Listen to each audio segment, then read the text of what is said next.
여러분은 분리수거하면 어떤 느낌이 떠오르시나요? 해외에서 쓰레기가 분리되지 않고 마구 버려지는 뉴스를 보며 우리만 잘한다고 환경 문제가 해결될까? 라는 생각이 들긴 합니다. 한국은 분리수거가 꽤 잘 자리가 잡힌 편입니다. 아파트엔 아예 분리수거장이 따로 있고 주택가에도 재활용할 수 있는 쓰레기가 따로 잘 모여 버려진 모습을 쉽게 볼 수 있죠. 따로 플라스틱이나 펫박스를 수거해가는 어르신도 자주 볼 수 있고요. 그런데 쓰레기를 버릴 때 아무 종이나 다 종이류로 분류되는지, 유리와 플라스틱이 함께 있다면 유리로 버려야 하는지 플라스틱으로 버려야 하는지, 아니면 아예 일반 쓰레기로 버려야 하는지 굉장히 헷갈리는 경우가 많습니다. 게다가 잘 지켜지지 않은 것이 발각되면 과태료를 내야 하죠.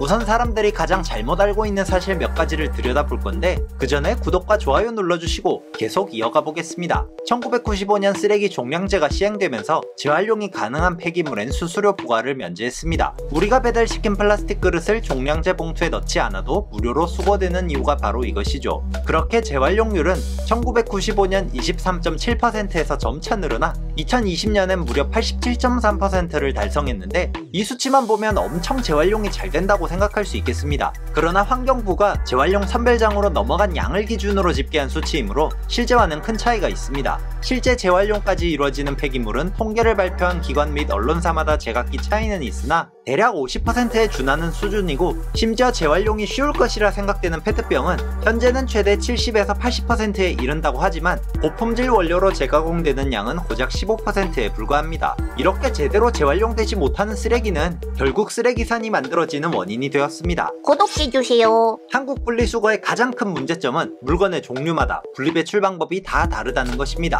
이어서 설명하겠지만 먼저 한마디로 요약하자면 국민들이 모든 분리배출 방법을 달달 외우고 그대로 실천해야지만 실제 재활용률이 올라가는 구조이죠. 플라스틱 병은 라벨을 제거하고 뚜껑을 벗겨서 배출해야 하는 반면 유리병은 뚜껑을 닫은 채로 배출해야 하고, 뚜껑과 몸체 재질이 다른 용기나 복합 재질로 이루어진 물건은 아예 재활용이 불가합니다. 이 정도까지는 그래도 아는 분들이 꽤 계시겠지만 헷갈리는 것도 많습니다. 화장품 펌프 용기는 뚜껑과 본체가 모두 다른 재질이고 내부에 든 스프링은 고철이라 이 모든 걸 다 분리해서 버려야만 재활용이 됩니다. 본드나 페인트가 묻은 철제 용기나 플라스틱도 재활용이 불가하죠. 같은 의미에서 종이 테이프나 내부가 코팅된 종이 재질 음식 용기도 재활용이 되지 않습니다. 유리병, 플라스틱, 고철류 등등 생산자 책임 재활용 제도에서 제시하는 항목은 무려 15가지이며 환경부 기준으로는 재활용품 품목별 배출 요령에서 크게 11가지, 세부 항목 17개 품목으로 나뉘어 있습니다. 이 품목별로 배출하는 방법이 다 다릅니다.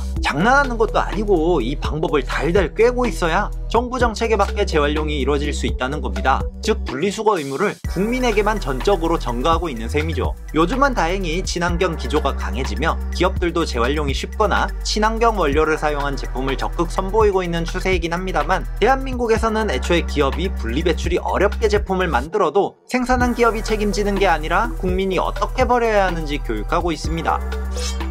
이러한 이유로 우리는 분리배출을 열심히 하고 있다고 생각하지만 그 방법이 방대하고 복잡하여 몰라서 지켜지지 않는 경우가 많습니다. 2022년 이뤄진 설문조사에서 전국 20에서 60대 남녀 1,590명을 대상으로 재활용 상식 퀴즈 20문항을 설문한 결과 평균 점수는 53.5점으로 집계되었습니다. 만점자도 없었고 10점 이하도 없었던 점을 고려해보면 다들 어느 정도 분리배출 방법을 알고 있다는 소린데, 김장에 사용한 대형 비닐은 분리배출이 불가한 일반 쓰레기이고, 음식을 포장했던 랩은 세척하면 재활용할 수 있으며 종이팩은 다른 종이류와 섞이지 않게 버려야만 재활용이 됩니다. 종이류라고 적힌 수거함만 있다면 여기에 종이팩을 넣어서는 안 되고 그 옆에 따로 놔두던지 해야 한다는 말입니다. 아예 2가지 이상 재활용 소재가 쓰인 제품 중에는 배출 기준이 모호한 경우도 있습니다. 게다가 배달시켜 먹은 음식 용기를 깨끗하게 세척하여 버려야 한다고 생각해 분리배출에 소극적인 경우도 있습니다. 하지만 물로 간단히 헹궈내놔도 재활용이 된다는 사실.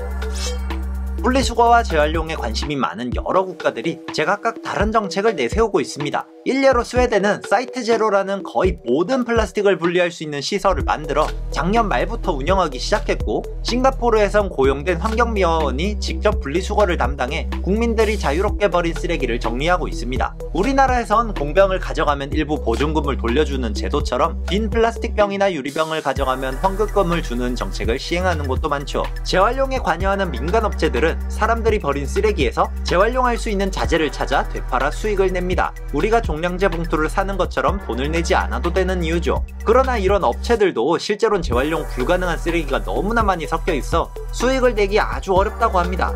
사람들은 재활용이 된다고 지금 분리수거를 하지만 안 되는 게 너무 많아요. 재활용되는 거하고 버리는 양하고 어느 정도 돼요? 지금 60대 40. 쓰레기가 저기 지금 쌓여있는 것들이 다 쓰레기예요.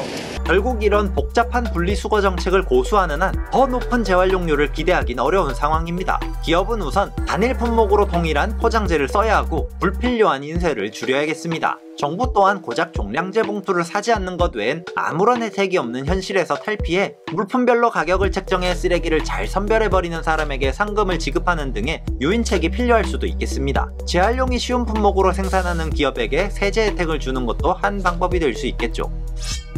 애경산업의 스파크 세제처럼 단일 재질 포장재를 쓰는 업체가 점점 늘고 있고, 동원샘물, 시그램 라벨 프리처럼 라벨이 없는 페트병 또한 마찬가지로 늘어가고 있으니 그래도 효율적인 분리수거와 재활용을 향한 노력이 이뤄지고 있기는 합니다. 다만 우리는 친환경적이지 않은데 친환경적인 것처럼 홍보하는 이른바 그린워싱을 주의할 필요가 있겠죠. 생분해된다는 거짓 광고나 업체가 직접 만든 친환경으로 오인할 수 있는 자가마크를 쓰는 행위 말입니다. 안 그래도 살아가면서 배워나갈 일들이 산더미인 현대사회에서 정부가 국민들에게 서너 가지 방법도 아닌 수십 가지의 쓰레기 배출 요령을 교육시키는 건 너무나 비현실적이라 생각합니다. 앞으로도 탄소 배출 절감은 쭉 필요합니다. 그러나 이미 탄소를 잔뜩 배출하여 생산된 물건이 쓰레기가 되면서 다시 탄소를 더 배출하는 일을 줄이려면 분명 지금보다는 더 현명한 분리수거 정책이 뒤따라야 하겠습니다. 이번 영상은 여기까지입니다. 시청해주셔서 감사합니다.